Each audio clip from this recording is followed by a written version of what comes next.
Moje motto, jméno ani tvář nejsou důležité. Důležitá je myšlenka a názor.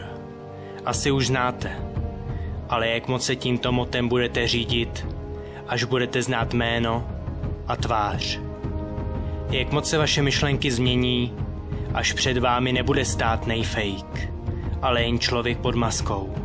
Začnete ho nenávidět, začnete na něm hledat chyby, anebo se nic nezmění a ukážete nejfejkovi, že těch 5 let pod maskou mělo přeci jen nějaký smysl. 14. července 2013, 6 minut po půlnoci, dostane myšlenka a názor, jméno a tvář. Ne, tohle jsem dělat neměl.